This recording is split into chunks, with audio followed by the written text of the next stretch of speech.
Hey, what's going on YouTube? It's the flyest vlogger on the planet. My name is Showtime the Czar. Welcome back to the channel. Hope everybody's having a great, positive, productive day as always. You know I got hip hop news, cultural updates, and everything like that for you guys today. But before we do any and all that, you know what you got to do. See that subscribe button on your screen right there. I need you to click that, turn that bell icon on so each and every time one of my videos drop, the content that I'm providing to you, you don't miss it. Let's get into it, y'all. Drop my intro.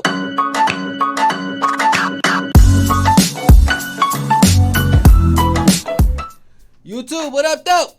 All right, let's talk about some stuff. All right, so let's start off with this situation. It's not really a situation. I'm making it a situation just because this is super corny on this individual's part. So the other day, LeBron James' son, Bronny James, went viral for a dunk that he attempted in the game. Well, he executed the dunk, I should say. Going on a fast break, dribbling, boom, boom, boom. And he come up and he dunks it left-handed or right-handed over this guy. Dunks. Everybody's going crazy, right? One in particular individual decided to hate on the dunk, which is okay, right? You're going to have haters.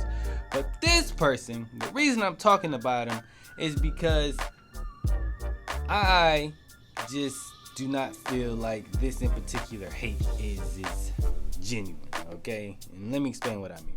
Skip Bayless of Fox's Undisputed, formerly of ESPN's First Take, decided to tweet out and said, yeah, that dunk was, he said something to the effect of this, right? He was like, yeah, the dunk was cool, but your dad would have dunked it left-handed, blah, blah, blah, blah. Basically saying that it was okay, but you're not your dad type situation. Here's what I got to say to that. First of all, Skip Bayless, shut up forever. Okay? In the words of Uncle Charlamagne, shut the F up forever. Bruh, this is a kid we're talking about. He's 17, 18 years old, whatever he is, okay? Cut him some slack.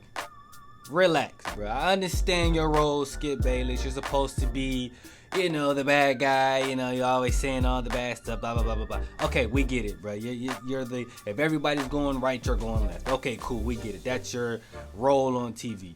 But when you start doing that to kids,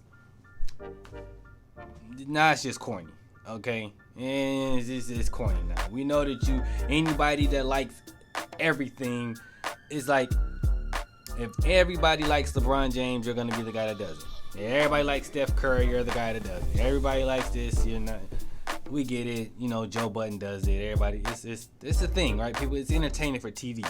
It's not entertaining when you do it and you're involving people's kids. It's corny. It's lame.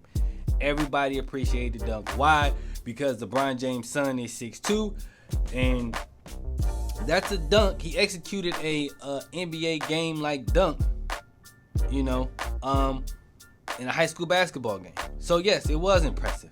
But for you to compare a high schooler to one of the greatest basketball players ever, just because that's his dad, lame. You're corny for that, bro. Knock it off, okay? I get tired of, and here's my thing with that, okay?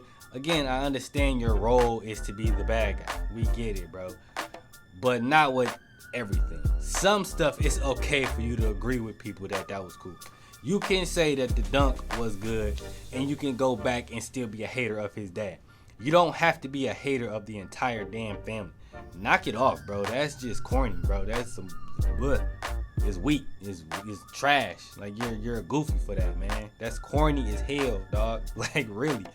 Like that you lost some cool points for me. Because I was okay with you hating on everybody else just because I understand it. But then when you just start doing it to kids, it's cheesy now. Knock it off. All right. Let me know what you guys thought about Skip Bayless's comments. Let me know what you guys think about the dunk in itself. Did you like it? Did you not like it? All that good stuff in the comments below. This week he's out here making trade demands. Mr. Kevin Durant. Kevin Durant, the softest player in the NBA. I mean, he's the only professional athlete that I wouldn't be afraid to fight. The guy approved Steve Nash. He approved Steve Nash to coach the team, and now you want to fire him and the GM? Disappeared game 3. Kevin Durant. Kyrie has disappeared all last season. You can't blame that on Steve Nash, the GM. That's not the Brooklyn way. Get out of Brooklyn. They should ship him up to Toronto. They should ship him up to Canada. All right, guys, on to the next subject here. Keep it along with basketball. So Charlamagne Tha Gods shared a clip of him and Michael Rapaport having a conversation about Kevin Durant. Here is what Michael Rapaport said. Take a listen. The problem that I have with what Michael Rapaport is saying is not because he's critical of KD, right? If you watched a couple of my videos, you know that I'm critical of athletes as well. So I'm not mad about that part. I don't like the choppy talk that he's talking to KD, like how he's talking to KD. It's not. If it's basketball, okay, cool. And some of it was basketball criticism. The whole he wants to get traded. You wanted Steve Nash there.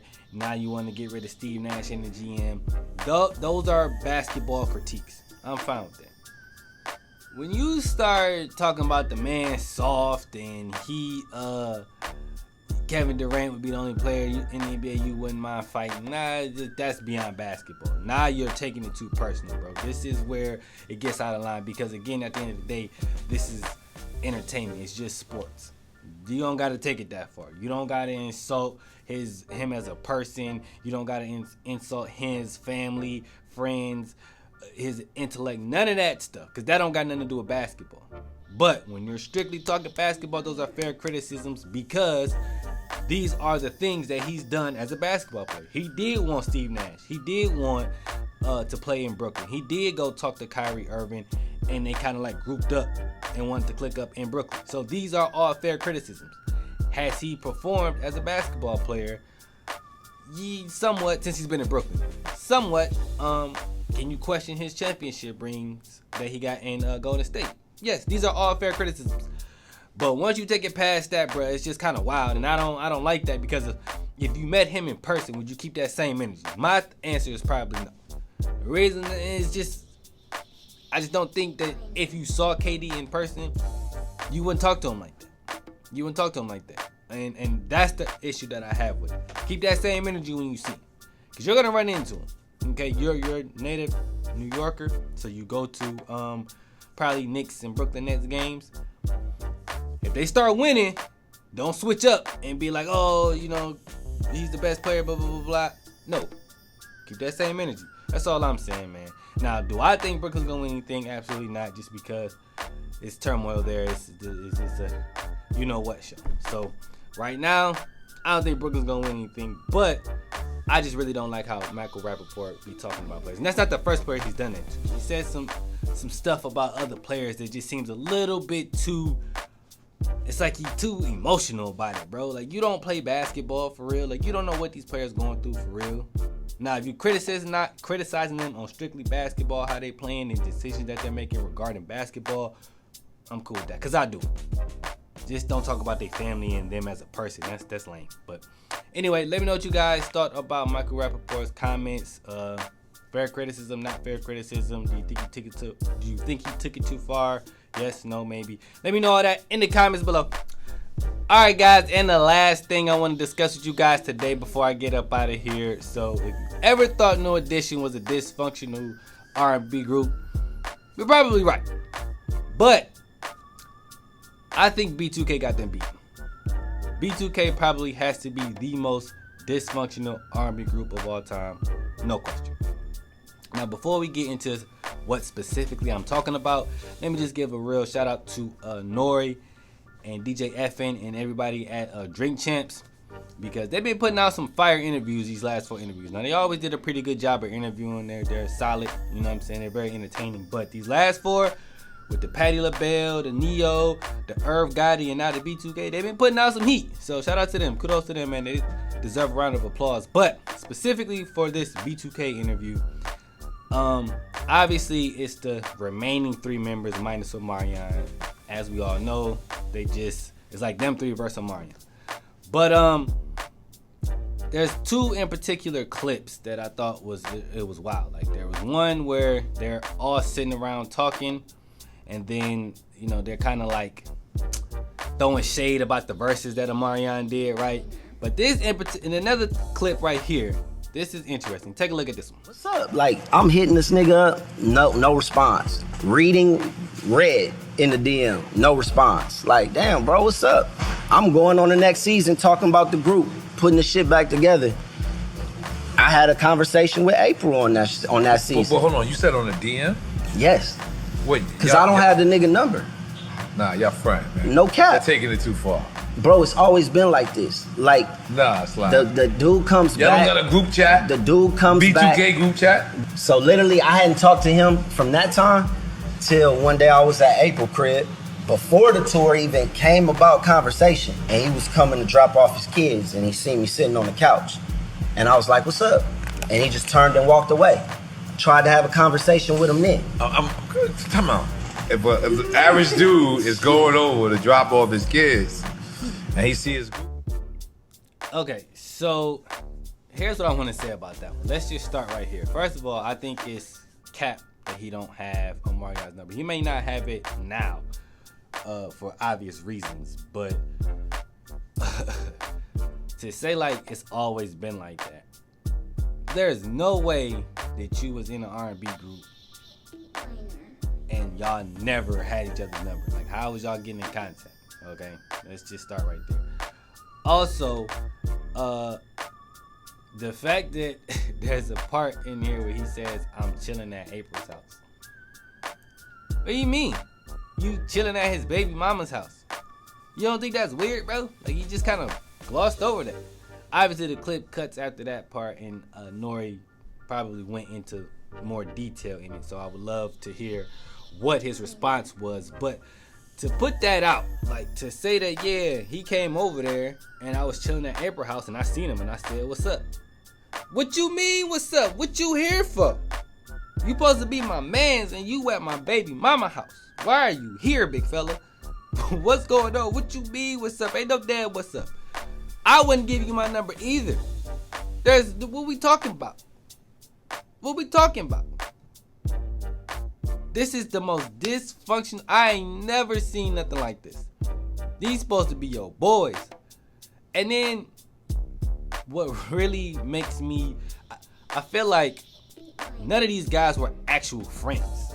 You know what I'm saying? Like, none of these guys were actually like grew up together maybe. And I thought they did.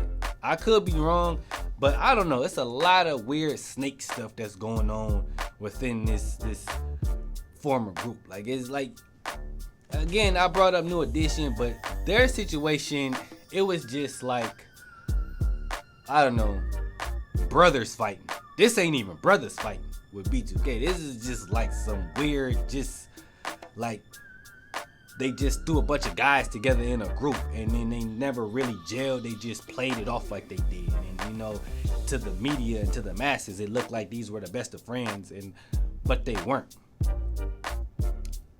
I don't trust nobody in the group. Is everybody funny style, man? I don't know, bruh. This is the most dysfunctional stuff I've ever seen. I don't get it. I don't understand it. This lame is corny. But let me know how you guys feel about the whole situation in the comments below. What are your thoughts, opinions on the clip? How do you feel about it? Do you think B2K is dysfunctional? Do you think that they were just selling it? Do you think that they, you know, what are your thoughts? Let me know all that in the comments below. But that's all I got for you guys today. If you guys enjoyed this video, you know what to do. Like, comment, share, subscribe. And until next time, I'm out of here, y'all. Peace.